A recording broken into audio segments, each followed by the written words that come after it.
JEE main 2026 का phase 1 start होने जा रहा है 21 जनवरी से। टाइम आपको सेल्फ मोटिवेटेड रहना पड़ेगा। जितना भी चीज आप खुद पढ़ाई किए हैं, आप नोट्स जो बनाए हैं, स्पेशली मान लिया कोई रिएक्शन आपको याद नहीं हो रहा है तो रिएक्शन आप लिख लिए। हेलो स्टूडेंट, जेई मेन 2026 का फेज 1 स्टार्ट होने जा रहा है 21 जनवरी से और बहुत सारे स्टूडेंट्स का बहुत अच्छा प्रिपरेशन होगा और बहुत सारे स्टूडेंट बहुत ही डिप्रेस्ड होंगे कि कैसे हम जेई मेन अटेम्प्ट 1 फेज 1 में अच्छा करें। तो सबसे पहले मैं एक शेर से शुरुआत करता हूँ। खम खोक ठेलता है जब नर, पर्वत के जाते पाव उखड़, मानव जब जोर लगाता है पत्थर पानी बन जाता है। कभी भी कोई टाइम ख़त्म नहीं होता है। आप 2 साल या 3 साल बहुत अच्छे से पढ़ाई किए हैं, कुछ लोग अच्छा बहुत मेहनत किए होंगे, कुछ लोग का मेहनत थोड़ा कम रह गया होगा। जो जैसा मेहनत किया है उसके अकॉर्डिंग अभी लास्ट 10 डेज में कैसे हम लोग इतना इंश्योर कर लें कि हम लोग जेई मेन में मिनिमम 120 मार्क्स लाएं। तो इसके लिए मेरी तरफ से कुछ टिप्स आज देंगे आप लोगों को, जिसको आप ध्यान से सुनेंगे और ये लास्ट 10-15 डेज जो है उसको कैसे हम लोग यूजफुल बनाए। सबसे पहले ये लास्ट 10-12-15 डेज आपके लिए बहुत इंपॉर्टेंट है। हर टाइम आपको सेल्फ मोटिवेटेड रहना पड़ेगा और ये जो सेल्फ मोटिवेशन है कहीं आपको बाहर से नहीं मिलेगा, आपको अंदर से सेल्फ मोटिवेटेड होना पड़ेगा कि I have to revise maximum concept, जितना हो पाएगा मेरे से मैं करूंगा, बाकी एग्जाम में देखा जाएगा। बहुत ज़्यादा टेंशन लेके रिवीजन नहीं करना है, रिलैक्स वे में रिवीजन करना है और साथ में आपको ये इंश्योर करना है कि जो भी आप पढ़ रहे हैं उसको कूल माइंड से पढ़ें और उसके लिए क्या इम्पोर्टेंट ट्रिक्स था, क्या आप अपने उसको लाइफ इवेंट से ज्वाइन किए थे याद करने के लिए, वो भी आपको समझना होगा और इसको याद करना होगा। तो अभी जो 10-15 डेज है उसमें आपको सबसे पहला पॉइंट तो ये ध्यान रखना है, केमिस्ट्री में, केमिस्ट्री चूंकि बहुत स्कोरिंग है और हो सकता है कि केमिस्ट्री 100 मार्क्स का आता है, उसमें आप केमिस्ट्री में ही मैक्सिमम स्कोर कर ले। तो केमिस्ट्री के लिए कुछ टिप्स मैं दूंगा, उसके बाद फिजिक्स के बारे में बताऊंगा, उसके बाद मैथ के बाद बताऊंगा। तो केमिस्ट्री में सबसे पहले तो आपको ये ध्यान रखना है कि आप पूरे 2 साल या 3 साल जो भी मेहनत किए हैं, जितना भी चीज आप खुद पढ़ाई किए हैं, आप नोट्स जो बनाए हैं, जो लिख के आप पढ़े हैं, उन सारी चीजों को रिवाइज करने की कोशिश करें। उसमें आप अंडरलाइन किए होंगे, क्वेश्चन मार्क दिए होंगे, तो वो आपका मेहनत है। उसको आप कैसे रिवाइज कर पाते हैं 10-15 डेज में, उसका एक टाइम स्लॉट बना लीजिए। और मेरे अकॉर्डिंग तो टाइम स्लॉट ऐसा रहना चाहिए, आप में हर समय अपने आप को टारगेट दे दीजिए कि I have to revise all this things. तो दिन रात पता नहीं चलना चाहिए, जितना मेहनत करना पड़े 14 आवर्स, 15 आवर्स, 16 आवर्स आप अपने आप को डालिए। 120 मार्क्स लाना जेईई मेन में बहुत टफ काम नहीं है, बिल्कुल आ सकता है, लेकिन उसके लिए आपको हाई मोटिवेटेड रहना पड़ेगा और केमिस्ट्री के उन सारे टॉपिक्स को आपको रिवाइज कर डालना पड़ेगा। कोई चीज होगा जब आप रिवाइज करेंगे तो आपको याद नहीं होगा, तो आप अपने बगल में एक छोटा सा नोटबुक रखेंगे, जो आपको याद नहीं होता है स्पेशली उस चीज को वहां पे नोट डाउन कर लेंगे, क्योंकि अभी पूरा नोट्स लिखने का टाइम नहीं है। स्पेशली मान लिया कोई रिएक्शन आपको याद नहीं हो रहा है तो रिएक्शन आप लिख लिए कि एग्जाम के एक दिन पहले उसको रिवाइज करके चले जाएंगे। कोई सीरीज आपको याद नहीं हो रहा है तो वो चीज आप नोट डाउन कर लिए। मैक्सिमम जो लॉजिकल चीज होता है केमिस्ट्री में, उसके लिए आपको टेंशन नहीं लेना। लॉजिक यदि आपका क्लियर है तो आपसे एग्जाम में क्वेश्चन हो जाएगा। दूसरा पॉइंट है, आप जब पढ़ाई कर रहे होंगे तो बहुत सारा चीज इजी मिला होगा, आपको देखते एक बार में समझ में आ गया होगा, तो वैसे चीज को आप जरूर रिवाइज करें, वो आपका मेहनत है। दूसरा चीज, बहुत सारा चीज टफ लगा होगा, टफ पहला बार में लगा होगा लेकिन आपको समझ में आ गया होगा, वैसे चीज को भी आप रिवाइज करें अकॉर्डिंग टू योर प्रायोरिटीज। तीसरा चीज है प्रीवियस ईयर क्वेश्चंस।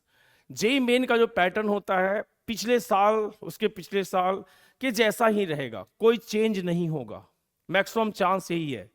तो जेईई मेन का आप जो प्रीवियस ईयर क्वेश्चन है उसका कोई टॉपिक आप कोई थ्योरी पढ़े हैं तो उसका टॉपिक वाइज आप उसका रिवीजन कीजिए।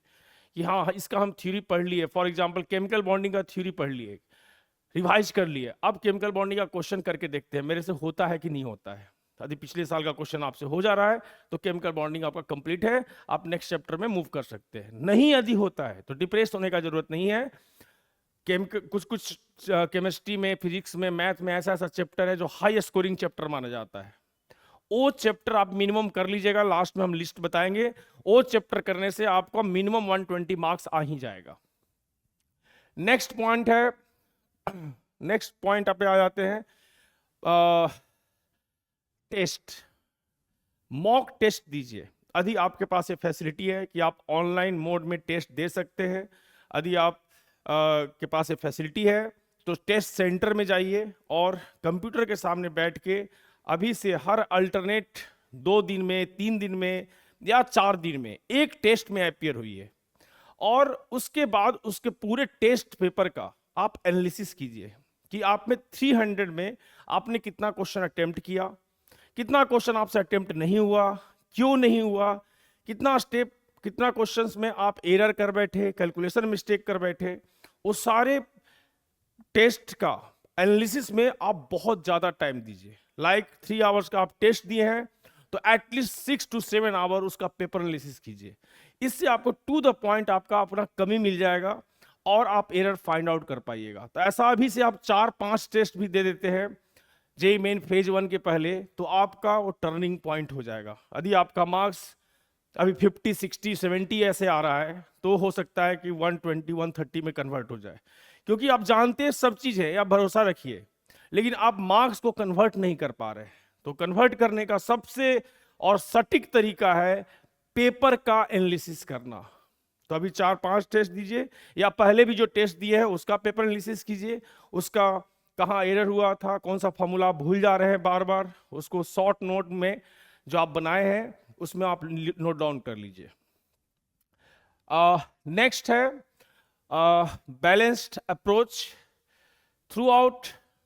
जो आपका जो ये अभी 10-15 डेज का रिवीजन टाइम है उसमें आपको एकदम बैलेंस्ड रहना है, काम रहना है, कूल रहना है, बहुत ज्यादा पैनिक नहीं होना है। एक बात तो क्लियर है, आप 2 साल 3 साल जितना पढ़े हैं उसका आपको रिवार्ड मिलेगा। तो अपना माइंड को हमेशा पॉजिटिव रखना है, निगेटिव थॉट्स में अपने आप को इन्वॉल्व नहीं करना है, उससे आपका सिर्फ लॉस होगा, उससे आपका भला नहीं होने वाला है। हो सकता है आप मार्क्स लाने लायक हो 200, लेकिन आपका मार्क्स घट के 130 हो जाए due to your negative thoughts. तो ऑलवेज बी पॉजिटिव। जो भी पढ़े हैं, हो सकता है कोई चैप्टर आपसे मिस हो जा रहा है, आप अभी तक नहीं पढ़ पाए हो, तो उसके लिए भी निगेटिव नहीं होना है।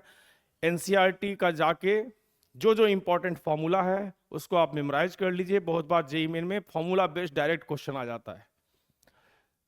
एंड लास्ट पॉइंट के बारे में ऑलरेडी बता दिए, revision is the key and last minute notes is very important. बार बार बोल रहे हैं, जो भी पॉइंट ऐसा लग रहा है आप भूल जाएंगे, नोट्स में अपना शॉर्ट नोट्स में उसको लिख लीजिए। एग्जाम के 1 दिन पहले, 2 दिन पहले उस नोट्स को आप बार बार देखिए, आपको सारा चीज याद आ जाएगा।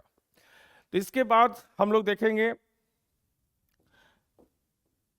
कुछ कुछ ऐसा स्कोरिंग चैप्टर है जो कि आपको बहुत ज्यादा हेल्प करने वाला है केमिस्ट्री में। जैसे इनऑर्गेनिक केमिस्ट्री में आप रिवीजन जब ये स्टार्ट करेंगे तो आप पीरियोडिक प्रॉपर्टीज से स्टार्ट करें, periodic table and periodic properties, chemical bonding, coordination compound. ये 3 चैप्टर ऐसा है जिससे बहुत ही कॉन्सेप्चुअल क्वेश्चन आता है और आपसे इजीली बन जाएगा।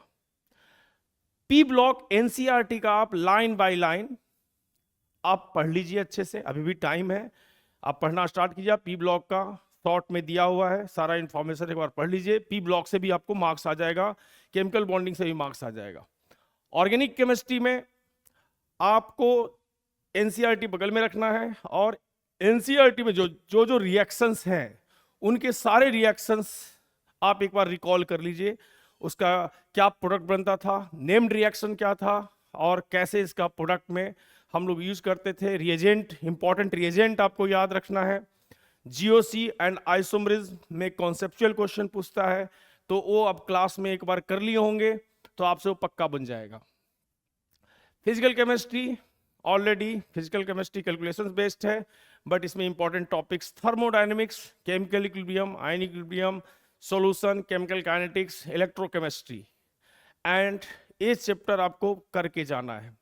बहुत स्कोरिंग है तो इसको आपको करके जाना है और इजीली इससे क्वेश्चन सॉल्व हो जाता है।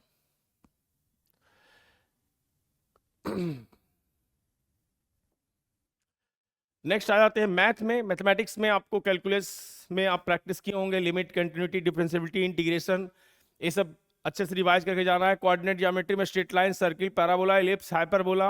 अलजेब्रा में complex number, quadratic equation, permutation, combination, binomial, matrix determinant से बहुत इजीली क्वेश्चन बन जाता है। सेट एंड रिलेशन से बहुत इजीली क्वेश्चन बन जाता है।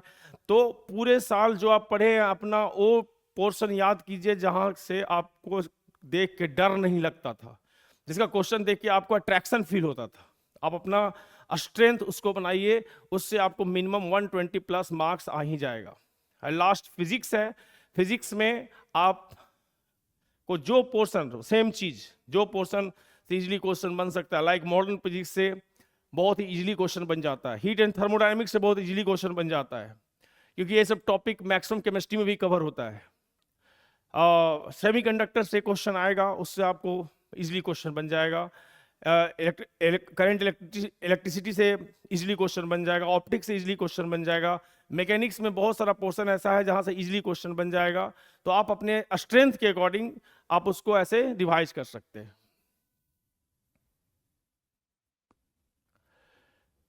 तो these are some important points about revision and last statement, last suggestion। आपको हमेशा ये 10-15 डेज में ये याद रखना है कि आप जो चाहते हैं वो कर सकते हैं। बस ये माइंड सेट का गेम होता है। कोई भी एंट्रेंस एग्जाम माइंड सेट का गेम होता है। जैसा आप सोचते हैं वैसा ही बन जाते हैं। यदि ये 10-15 डेज आप एकदम मन में ठान लीजिएगा कि हमको इतना स्कोर करना है तो उतना ही स्कोर होगा। तो अपना थिंकिंग चेंज कीजिए। अभी हर मिनट, हर second try to excel and always be highly motivated. Don't think negative and be discipline, be calm and be cool. All the best.